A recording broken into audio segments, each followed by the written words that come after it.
সবাইকে জয় যিশু।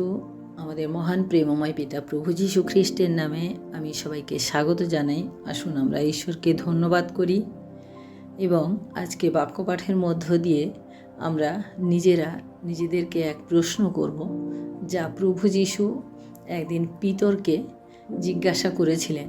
আর এই প্রশ্ন শুধু প্রভু যীশু একবার নয়, পিতরকে তিনবার এই প্রশ্ন জিজ্ঞাসা করেছিলেন। আসুন আমরা দেখি কি সেই প্রশ্ন। আমরা যোহন লিখিত সুসমাচার তার 21 অধ্যায় 15 পদ আমি আপনাদের জন্য পাঠ করি। তাহারা আহার করিলে পর যীশু সিমন পিতরকে কহিলেন, হে যোহনের পুত্র সিমন, ইহাদের অপেক্ষা তুমি কি আমাকে অধিক প্রেম করো? আমরা এখানে দেখি প্রভু যীশু পিতরকে জিজ্ঞেস করলেন যে তুমি কি ইহাদের অপেক্ষা আমাকে অধিক প্রেম করো? আমরা জানি যে প্রভু যীশু ক্রুশারোপণের পরে তিনি যখন পুনরুত্থিত হয়েছিলেন তখন তিনি তার শিষ্যদেরকে দেখা দিয়েছিলেন, এবং তখন আমরা দেখি যে তার শিষ্যরা প্রভু যীশু চলে যাওয়ার পরে তারা দুঃখে কষ্টে কাতর হয়ে তারা পুনরায় যে যার নিজেদের কাজে তারা আবার পুনরায় ফিরে গিয়েছিল। পিতর যে তার প্রভু যীশু খুব কাছের শিষ্য ছিলেন, সেই পিতর তিনি কি করলেন, পুনরায় মাছ ধরতে চলে গেছিলেন, কারণ পিতরের মাছ ধরাটা একটা পেশা ছিল। এবং আমরা জানি যে সেই মাছ ধরা পেশার মধ্য দিয়ে সে তার পরিবার চালাতো, তার সমস্ত বিষয় সেই মাছ ধরার উপরেই নির্ভর করেছিল। আমরা জানি এই সমস্ত বিষয় যখন পিতরের জীবনে ছিল তখন প্রভু যীশু তাকে এই প্রশ্ন করেছিলেন, এবং পিতর তুমি কি আমাকে প্রেম করো? প্রিয় ভাই বোন, আজ এই প্রশ্ন আমরা নিজেদেরকে করি। সবার কাছে নিজের পরিবার, নিজের কাজকর্ম, বন্ধু বান্ধব, সন্তান, আত্মীয় স্বজন, সমস্ত কিছু, সন্তানদের পড়াশোনা, সমস্ত কিছু রয়েছে, সমস্ত কিছুই ঘিরে আমাদের জীবন। কিন্তু প্রশ্ন হলো, এই সমস্ত কিছুর ঊর্ধ্বে আমরা কি ঈশ্বরকে প্রেম করি? প্রভু যীশু যখন পিতরকে এই প্রশ্ন করলেন তখন পিতর জানতেন না যে ভবিষ্যতে তার জীবনে কি হতে চলেছে, কিন্তু পিতরের জীবনের জন্য আমরা দেখি যে একটা পরিকল্পনা ঈশ্বর আগের থেকেই করে রেখেছিলেন। আমরা সকলে জানি যখন পঞ্চাশোত্তমীর দিন পবিত্র আত্মা নেমে এসেছিল শিষ্যদের উপরে, তখন একমাত্র পিতর উঠে দাঁড়িয়ে বক্তৃতা দিতে শুরু করেছিলেন, এবং সেই বক্তৃতার পর আমরা দেখি 3000 লোক মন পরিবর্তন করেছিল ও বাপ্তিস্ম নিয়েছিল। পিতরের দ্বারা অনেক অদ্ভুত কার্য সাধনও হয়েছিল। আমরা জানি যখন পিতর প্রচার করতে শুরু করেছিলেন এবং তিনি যখন রাস্তা দিয়ে চলে যেতেন, তার ছায়া যার উপরে পড়তো সে সুস্থতা পেত। পিতরকে ঈশ্বর আশ্চর্যজনকভাবে ব্যবহার করেছিলেন। এই সমস্ত কিছুর আগেই পিতরের জীবনে প্রশ্ন এসেছিল, কারণ ঈশ্বর তার পরিকল্পনাকে সিদ্ধ করার আগেই তিনি জানতে চান যে সেই যার জন্য তিনি পরিকল্পনা করেছেন তার হৃদয় কতটা প্রভুকে চায়। প্রিয়, আজকে প্রত্যেকের জীবনে ঈশ্বরের এক পরিকল্পনা আছে। আমাদের সমস্ত কিছুর ঊর্ধ্বে আমরা যেন ঈশ্বরকে প্রেম করি, এবং এটা করি কিনা সেটা ঈশ্বর একদিন না একদিন আমাদের কাছ থেকে জানতে চান।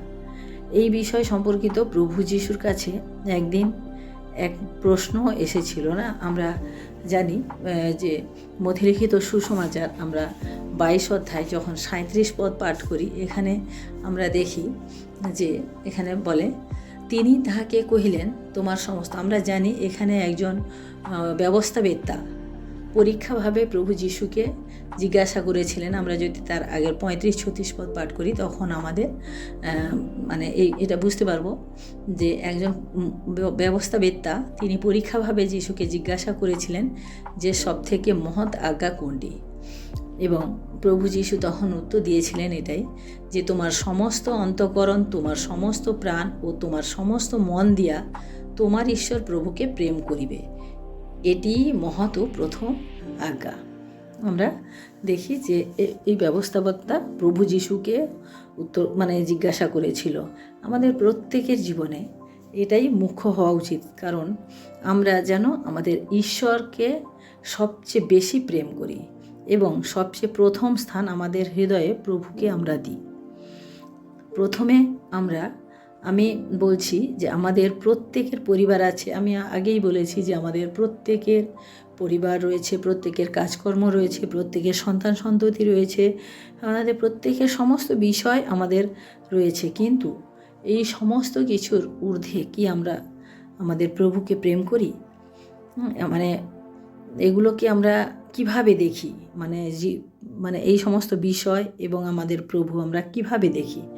এখন আমরা নিজেদেরকে প্রশ্ন করি, নিজেদের অন্তরে একবার আমরা ঝেঁকে দেখি যে সব থেকে বেশি আমরা কাকে প্রেম করি।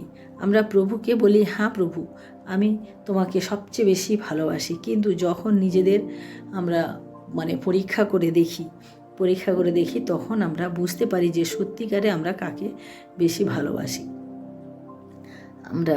আজকে আমি এই বিষয়ের জন্য আমি 4টি বিষয় 4টি পদ আমি আপনাদের সামনে তুলে ধরব, যেখানে আমরা বুঝতে পারবো যে আমরা কাকে বেশি ভালোবাসি। প্রথমত মার্ক লিখিত সুসমাচার তার 10 অধ্যায় 17 থেকে 22 পদ। এখানে আমাদের একটি ঘটনা রয়েছে। মার্ক লিখিত সুসমাচার 10 অধ্যায় 17 থেকে 22 পর্যন্ত এখানে একটি ঘটনা রয়েছে। ঘটনাটি আমি পড়ব না, অনেকটা বড়। এখানে ঘটনাটা 17 থেকে 22 পদ আমরা পাঠ করলে দেখব যে একজন যুবক সে প্রভু যিশুর কাছে একদিন জিজ্ঞাসা করেছিল, হে সদ্গুরু, অনন্ত জীবনের অধিকারী হইবার জন্য আমি কি করব? সেই প্রশ্ন তিনি করেছিলেন। এবং এই প্রশ্ন করার ফলে প্রভু যিশু তাকে উত্তর দিয়েছিলেন যে ব্যবস্থায় কি লেখা আছে, যে তুমি নরহত্যা করিও না, ব্যভিচার করিও না, চুরি করিও না, মিথ্যা বলিও না, কাউকে প্রবঞ্চনা করিও না, পিতামাতাকে সমাদর করো, ইত্যাদি ইত্যাদি। ব্যবস্থায় যে সমস্ত আজ্ঞা, যে 10 আজ্ঞা রয়েছে, সেই আজ্ঞাগুলি প্রভু যিশু তাকে বললেন যে এই সমস্ত কিছু তুমি করো। তখন সে নির্দ্বিধায় সে উত্তর দিয়েছিল যে কি প্রভু, হে গুরু, আমি তো এই সকল বাল্যকাল থেকে ছোটোবেলার থেকেই এগুলোকে আমি পালন করে আসছি। তখন প্রভু যিশু তার দিকে দৃষ্টিপাত করলেন এবং বললেন, ভালো, তুমি ভালোই বললে, তবে হ্যাঁ, এবার তুমি শোনো যে তোমার যা ধন সম্পত্তি রয়েছে সেই সমস্ত কিছু তুমি দরিদ্র দিওকে দান করো এবং আমার পশ্চাৎগামী হও। এখানে আমরা দেখি যে যখন প্রভু যিশু তাকে এই কথা বললেন, সে নিরাশ হলো, হতাশ হলো এবং সে যিশুর পশ্চাৎগামী হয়নি। তো আমরা এখানে দেখি যে এই যুবক সে ব্যবস্থার সমস্ত কিছু করত, ব্যবস্থার সমস্ত কিছু পালন করত, কিন্তু সে সব থেকে ধন অর্থাৎ তার সম্পত্তিকে বেশি প্রেম করত। তার জন্য সে প্রভু যিশুর পশ্চাৎগামী হতে পারেনি। অর্থাৎ আমরা যখন বলি যে হ্যাঁ প্রভু, আমি তোমাকে ভালোবাসি, কিন্তু কিছু কিছু ঘটনা, কিছু কিছু বিষয় আমাদের জীবনে রয়েছে যেটাকে আমরা ছাড়তে পারি না বা যেটাকে আমরা ত্যাগ করতে পারি না, কিন্তু আমরা প্রভুকেও দূরে সরিয়ে রাখতে পারি, কিন্তু আমরা সেই জিনিসে প্রাধান্য দিই, যেমন এই যুবক করেছিল। আমরা মথিলিখিত সুসমাচার তার 6 অধ্যায় 24 পদে পাঠ করলে আমি এই ব্যাপারটাকে আরও বেশি আমরা সহজ করে পাবো। 6 অধ্যায় 24 পদ এখানে আমি আপনাদের জন্য পড়ছি। এখানে বলছে যে কেহই 2 কর্তা দাসত্ব করিতে পারে না, কেননা সে হয়তো একজনকে দ্বেষ করিবে আর একজনকে প্রেম করিবে, নয়তো একজনের প্রতি অনুরক্ত হইবে আর একজনকে তুচ্ছ করিবে। তোমরা ঈশ্বর এবং ধন উভয়ের দাসত্ব করিতে পারো না। আমরা দেখি যে ওই যুবক যখন সে প্রভুর পিছনে চলার কথা, প্রভু যখন বললেন যে সে প্রভুর পিছনে চলতে হলে কী হবে, তাকে সেই সমস্ত কিছু ছেড়ে যেতে হতো। সে যখন ওটা ছাড়তে পারলো না, তাহলে সে অনন্ত জীবন যে আশাটা সে নিয়ে এসেছিল সেটা তার কাছে আর প্রাপ্য হলো না। আর এই 24 পদে আমরা পরিষ্কার হয়ে গেলাম যে আমরা কখনোই 2 কর্তার দাসত্ব করতে পারি না। দ্বিতীয়ত আমরা দেখি মথিলিখিত সুসমাচার তার 10 অধ্যায় 37 পদ আমি আপনাদের জন্য পাঠ করি। এখানে আমরা পাঠ করলে আমরা বুঝতে পারবো যে বিষয়টা কি। মথিলিখিত সুসমাচার তার 10 অধ্যায় 37 পদ। এখানে ঈশ্বরের বাক্য বলে, যে কেহ পিতা কি মাতাকে আমা হইতে অধিক ভালোবাসে সে আমার যোগ্য নয়, এবং যে কেহ পুত্র কি কন্যাকে আমা হইতে অধিক ভালোবাসে সে আমার যোগ্য নয়। অর্থাৎ এখানে কি বলেছে যে আমাদের মানে অনেক কিছু সম্পর্ক থাকবে না, আমাদের পিতা পুত্রের সম্পর্ক, মা বাবার সম্পর্ক, সন্তানের সহিত সম্পর্ক, অনেক সম্পর্ক থাকবে যে সম্পর্কগুলোকে আমরা মানে কি বলবো খুব মানে কাছের থেকে দেখি না। আমি আমার সন্তান ছাড়া আমি বাঁচবো না, সন্তান ছাড়া আমি চলতে পারবো না, আমার অনেকে আছে যে আমি আমার স্বামী ছাড়া আমি থাকতে পারবো না। এইরকম আমাদের অনেক রকম সম্পর্ক থাকে যে সম্পর্কগুলিকে আমরা খুব বেশি গুরুত্ব দিই। কিন্তু ঈশ্বরকে আমরা ধন্যবাদ দিই যে হ্যাঁ, তিনি আমাদেরকে এত সুন্দর সুন্দর সম্পর্ক দিয়েছেন। কিন্তু প্রিয়, আমাদের উচিত যে আমাদের সর্বপ্রথম সবার উপরে আমাদের প্রভুকে আমাদের স্থান দিতে হবে। আমি এই পদটিকে আরও ভালো করে দেখার জন্য লূক লিখিত সুসমাচার 14 অধ্যায় আমি 26 পদ পাঠ করি। লূক লিখিত সুসমাচার তার 14 অধ্যায় 26 পদ। এখানে বাক্য বলে যে, আমি পড়ছি, যদি কেহ আমার নিকটে আইসে আর আপন পিতা মাতা স্ত্রী সন্তান সন্ততি ভাতৃগণ ও ভগ্নীগণকে এমনকি নিজ প্রাণকেও অপ্রিয় জ্ঞান না করে তবে সে আমার শিষ্য হইতে পারে না। অর্থাৎ যারা প্রভুর শিষ্য হবে, প্রভু এখানে কি বলেছেন, যারা প্রভুর পশ্চাৎ চলবে, যারা অনন্ত জীবন পাওয়ার আশায় থাকবে, তারা কি বলছে যে এই মাতা পিতা মানে যেটা আমরা পড়লাম যে ঈশ্বরের মানে যে সম্পর্ক ঈশ্বর আমাদের জন্য তৈরি করে দিয়েছেন, আমাদেরকে দিয়েছেন, সেই সম্পর্ককে যখন আমরা ঈশ্বর থেকে অনেক বেশি প্রেফার করি, অনেক বেশি পছন্দ করি, তখন কিন্তু আমরা ঈশ্বর থেকে দূরে চলে আসি। আমরা তৃতীয়ত দেখি লূক লিখিত সুসমাচার তার 14 অধ্যায় 26 পদ আমি পাঠ করি যে ঈশ্বর মানে এখানে কি বলেছে যে শেষের দিকে যে এমনকি নিজ প্রাণকেও অপ্রিয় জ্ঞান না করে তবে সে আমার শিষ্য হতে পারে না। অর্থাৎ আমরা অনেক সময় নিজেকে আমরা অনেক বেশি ভালোবাসি, নিজেকে আমরা যে অনেক বেশি আমরা জানি যে নিজের ভালোর জন্য আমাদের নিজের শরীর, নিজের মানে সমস্ত কিছু নিজের করে আমরা অনেক সময় অনেক বেশি মানে ভালোবাসি, অনেক বেশি করি। কিন্তু ঈশ্বরের বাক্য আমাদেরকে বলছে যে আগে আমাদের সমস্ত কিছুর ঊর্ধ্বে আমাদের আগে ঈশ্বরকে আমাদেরকে স্থান দিতে হবে।